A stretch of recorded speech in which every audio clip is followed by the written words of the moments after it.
बिस्मिल्लाहिर्रहमानिर्रहीम। अस्सलाम वालेकुम स्टूडेंट्स, उम्मीद है आप खैरियत से होंगे। आज की वीडियो में हम class 10th maths national book foundation chapter number 10 exercise 10.1 के क्वेश्चन नंबर 2 को स्टार्ट करने जा रहे हैं। स्टूडेंट्स, प्रीवियस लेक्चर में हमने सीखा था कि रेडियस कैसे एक टेंजेंट के बाइसेक्ट करता है और कैसे वो एक दूसरे के परपेंडिकुलर होते हैं। तो यहाँ पे हमारे पास जो क्वेश्चन नंबर 2 है वो भी उसी से रिलेटेड है, लेकिन हमें ये एक स्टेटमेंट की फॉर्म में दिया गया है।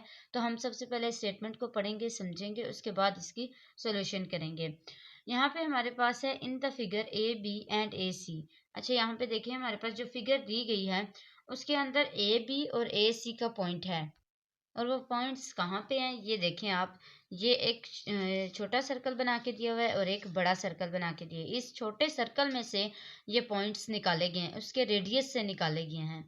अब उन्होंने कहा है कि जो ए बी और ए सी ये जो दो पॉइंट्स हैं are two tangents of circle with centre ओ।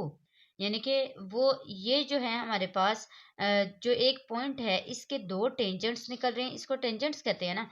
इसके दो टेंजेंट्स निकल रहे हैं किधर, सी ओ वाले पॉइंट के ऊपर। यहाँ पे आपको ओ पॉइंट नजर आ रहा होगा at point B and point C. और पॉइंट बी और पॉइंट सी के ऊपर जो है वो उसके टेंजेंट्स बने हुए हैं respectively. If angle B O C is equal to 120 degree. अब यहाँ पे देखें वो कह रहे हैं कि जो एंगल बी ओ और सी है उसका एंगल क्या है, 120 डिग्री है। Then find angle O B A. यानी कि आपने ओ बी और ए यानी कि ये वाला एंगल फाइंड करना है।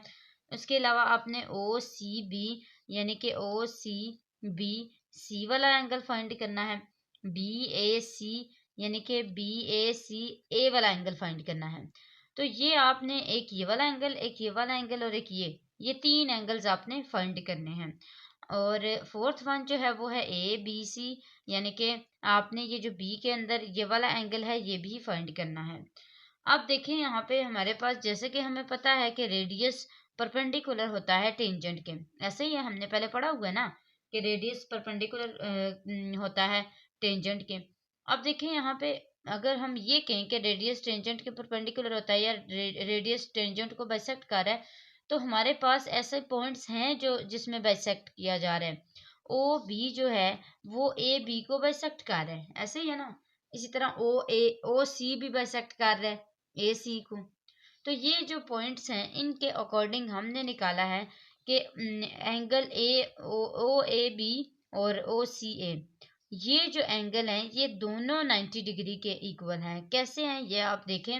अगर हमें उन्होंने ओ बी ए एंगल बताया हुआ है कि ये देखें ना, ये लाइन किसके इक्वल होती है, ये 90 डिग्री के इक्वल होती है। जहाँ पे भी इस तरह की लाइन आ जाती है हम कहते हैं वो 90 डिग्री के इक्वल है।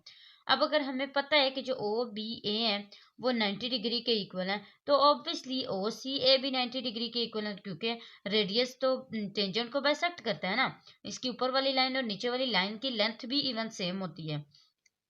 तो हम ये कह सकते हैं कि जो क्वाड्रिलेटरल है ओ बी ए सी ये जो पूरा क्वाड्रिलेटरल है वो हमें पता है कि किसके इक्वल होता है, सम ऑफ ऑल एंगल्स के। यानी कि ये पूरा का पूरा एक जो डबल डी होती है ना, पूरा जो सर्कल होता है वो 360 डिग्री के इक्वल होता है ना। तो हम इस सर्कल के अकॉर्डिंग ही बोलेंगे कि ये एक क्वाड्रिलेटरल है।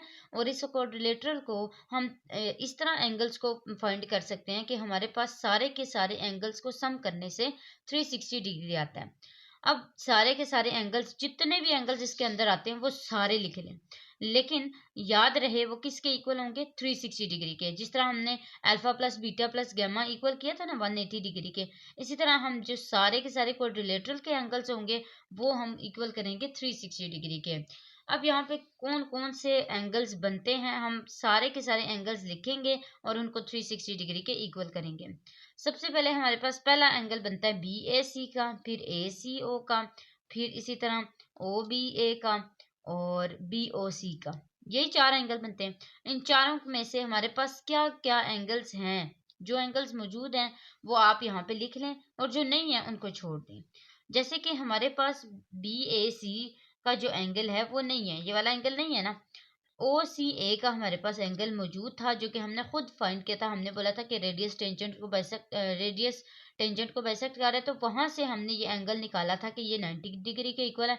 अगर ये 90 डिग्री के इक्वल है तो ये वाले दो एंगल्स हमारे पास वहां से आ गए, और ये जो ओ बी सी ओ ये वाला जो एंगल है ये हमारे पास कौन सा एंगल है, 120 डिग्री का। हमने यहाँ पे देखा था ना, जब उन्होंने हमें बी ओ सी का एंगल दिया था, सबसे पहला एंगल दिया था वो क्या था, वो 120 डिग्री था।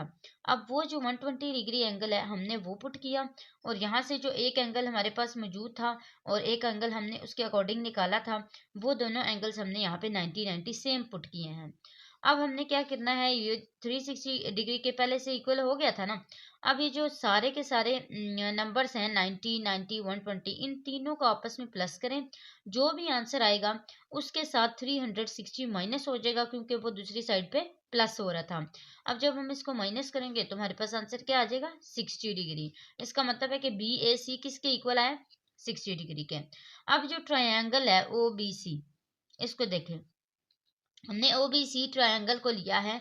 आपको मैं दिखा देती हूँ, ओ बी सी ये वाली ट्रायंगल हमने ली, छोटी सी जो ट्रायंगल है इसमें हमारे पास एक्स दिया गया है। आपको नजर आ रहा होगा ये वाला एक्स, ये एक्स, इस एक्स को अगर हम फाइंड कर लेंगे तो हमारे पास ये भी उसी के इक्वल आएगा। अब हम क्या करेंगे, हम एक्स को फाइंड करने के लिए सारे एंगल्स को इक्वल करेंगे, क्योंकि ये एक हमारे पास ट्रायंगल की फॉर्म में है तो हम ट्रायंगल को ही लेंगे। ट्रायंगल ओ बी सी को हमने लिया है, और उस ट्रायंगल के अंदर अगर ओ बी हमारे पास किसी भी लेंथ के इक्वल है तो ऑब्वियसली वो ओ सी के इक्वल भी होगा, और वही हमारा रेडियस है सर्कल का, जो ओ वाला पॉइंट है। अब देखें, ओ सी बी एंगल है इसके अंदर पहला, फिर ओ बी सी एंगल है, फिर बी ओ सी एंगल है, ऐसे ही है। यानी कि हम इसको अल्फा बीटा और गैमा भी कह सकते हैं। अब इसमें से दो जो हमारे पास अवेलेबल नहीं है, दो पॉइंट्स, हमने उनकी जगह, दोनों की जगह एक्स लिखा है। एक्स और एक्स प्लस हुए तो क्या आंसर आ गया, 2x। और एंगल बी ओ सी किसके इक्वल है, 120 के। अब हमने देखा कि ये 180 डिग्री के इक्वल है। यहाँ पे ये प्लस हो रहा था, दूसरी साइड पे आके क्या हो जाएगा, माइनस हो जाएगा। 180 minus 120 is equal to 60 degree. ये दोनों 2x हो गए थे ना। अब ये यहाँ पे 2x के साथ क्या हो रहा है, मल्टीप्लाई हो रहा है, दूसरी साइड पे जाके क्या हो जाएगा, डिवाइड हो जाएगा। 2 1 टाइम 2 30 टाइम 60, x का आंसर क्या आ जाएगा, 30 आ जाएगा। और इसके अलावा जब हमने ये x फाइंड कर ली है, हम यहाँ पे आ जाते हैं, जो कि हमारे पास ए बी सी का, ए बी और सी, ये जो तीन पॉइंट्स हैं, या ये जो हमारे पास एंगल है ये नहीं है जिसको हमने दोबारा फाइंड करना है। अब आपको मैं इसका पॉइंट ये दे देती हूँ कि अगर हमारे पास बी ए सी 60 डिग्री है तो ऑब्वियसली ए बी सी भी 60 डिग्री के इक्वल होगा। लेकिन हम इसको कैसे निकालेंगे, ओ बी ए हमारे पास अवेलेबल है 90 डिग्री के, इसी तरह ओ बी सी हमारे पास अवेलेबल है 30 डिग्री। ए बी सी को हमने फाइंड करना है, और इसको फाइंड करने के लिए हम ये 30 डिग्री से दूर ले जाएंगे, यानी दूसरी साइड पे ले जाएंगे। ये प्लस है तो इधर जाके माइनस हो जाएगा। 90 डिग्री माइनस 30 डिग्री किसके इक्वल आ जाएगा, 60 डिग्री के इक्वल आ जाएगा। अब यहाँ तक हमारा क्वेश्चन नंबर 2 कंप्लीट हो चुका है, आप देख सकते हैं। नेक्स्ट आते हैं क्वेश्चन नंबर 3 की तरफ। स्टूडेंट्स, हमारे पास जो पुरानी बुक्स थी उसके अंदर हमें थ्योरम सॉल्व मिल जाते थे। अब जो बुक्स आई हैं उसमें हमें थ्योरम दिए गए हैं, लेकिन हमने खुद उनको सॉल्व भी करना है। जैसे कि हमें यहाँ पे लिख के दिया गया है कि O is centre of two concentric circles. दो सर्कल हैं, यानी कि कॉन्सेंट्रिक का मतलब होता है एक ही सर्कल के अंदर दूसरा सर्कल हो जाना। अब वो कहते हैं कि वो जो ओ है, ओ वाला पॉइंट है ये वाला, ये इन दोनों सर्कल के मिड में, जो सबसे दोनों सर्कल के का मिड बनता है, वो जो पॉइंट है वो असल में ओ पॉइंट है। और ए बी और सी डी, ए बी और सी डी जो हैं वो इसके कॉर्ड्स हैं। यानी कि ये जो हमारे पास सर्कल है ना, इसकी जो बाहर ये वाले लाइंस लगी हुई है ना, ये इसके कॉर्ड्स हैं।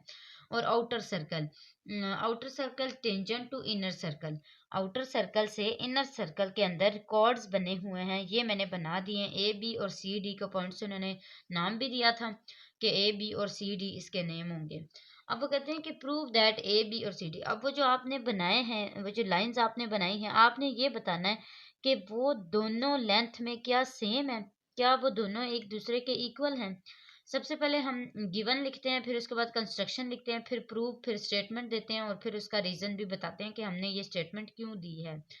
अब सबसे पहले जो गिवन डाटा है वो है कि दो कंसेंट्रिक सर्कल्स हैं, ए बी और सी डी के पॉइंट्स हैं, और वो जो पॉइंट्स हैं वो कॉर्ड्स हैं आउटर और टेंजेंट ऑफ इनर सर्कल के। ये सारे के सारे पॉइंट्स जो हैं ये हमें गिवन में दिए गए थे, यानी कि जो आपके पास लाइन में होगा ना, उस लाइन को आपने एज इट इज उठा के गिवन में लिख लेना है। फिर कंस्ट्रक्शन, कंस्ट्रक्शन जो है वो हमने खुद बिल्ड करनी होती है कि अगर हम इस तरह करेंगे तो हम इसको प्रूव कर सकेंगे कि ए बी इक्वल है सी डी के। अब कंस्ट्रक्शन में मैंने लिखा है कि join O point with point O, point of contacts E and F. अच्छा, देखिए मैंने यहाँ पे लिखा है कि जो ओ वाला पॉइंट है, जो यहाँ पे आपने हमें दिया था कि मिड वाला ओ जो सेंटर पॉइंट है, उस पॉइंट को मैंने ज्वाइन किया है कॉन्टेक्ट्स के साथ। कॉन्टेक्ट्स कौन कौन से हैं? वो जो यहाँ पे और यहाँ पे, जहाँ पे टच हो रहे हैं। कॉन्टेक्ट का मतलब है वो जो सर्कल है उसके साथ में जो कॉर्ड्स टच हो रही हैं, उनको, जहाँ पे वो टच हो रहे हैं उन पॉइंट्स को मैंने ई और एफ कहा गया है, और ये पॉइंट्स कॉन्टेक्ट्स हैं of chords with inner circle. Inner circle के अंदर जो पॉइंट्स हैं उनको मैंने ये लाइन देखें आप डॉटेड लाइन से ज्वाइन किया है, और ये डॉटेड लाइंस का मतलब यही है कि वो कंस्ट्रक्शन को शो करता है। आगे हमारे पास प्रूव है। प्रूव हमें पहले से ही दिया गया था कि आपने ये प्रूव करना है ए बी को इक्वल करना है सी डी के, तो उसको मैंने लिखा। अब स्टेटमेंट देते हैं और साथ साथ उसके रीजंस बताते हैं कि हमने इसी स्टेटमेंट को आखिर लिखा क्यों है। सबसे पहले तो हम ये कहते हैं कि ओ एफ जो है वो बाइसेक्ट कर रहा है ए बी को। सबसे पहली बात हमारे पास क्या आई है? बाइसेक्ट करने की, टेंजेंट की। हमने खुद बोला था कि रेडियस जो है वो बाइसेक्ट करता है टेंजेंट को, ऐसे ही था। ओ एफ रेडियस है, ए बी टेंजेंट है, इसीलिए ओ एफ जो है वो बाइसेक्ट कर रहा है ए बी को। सेम इसी तरह जिस तरह ओ एफ बाइसेक्ट कर रहा है ना ए बी को, इसी तरह ओ ई भी बाइसेक्ट कर रहा है सी डी को। सेम वही वाली रीजन आएगी कि हमारे पास टेंजेंट और जो रेडियस हैं वो आपस में बाइसेक्ट करते हैं, इस वजह से ओ ई और सी डी को हमने बाइसेक्ट करना बोला है। इसीलिए इसी तरह ओ एफ जो है वो भी बाइसेक्ट कर रहा है ए बी को, क्योंकि ओ एफ रेडियस है और ए बी है टेंजेंट, और ये दोनों आपस में बाइसेक्शन कर रहे हैं। आगे हमारे पास क्या आता है?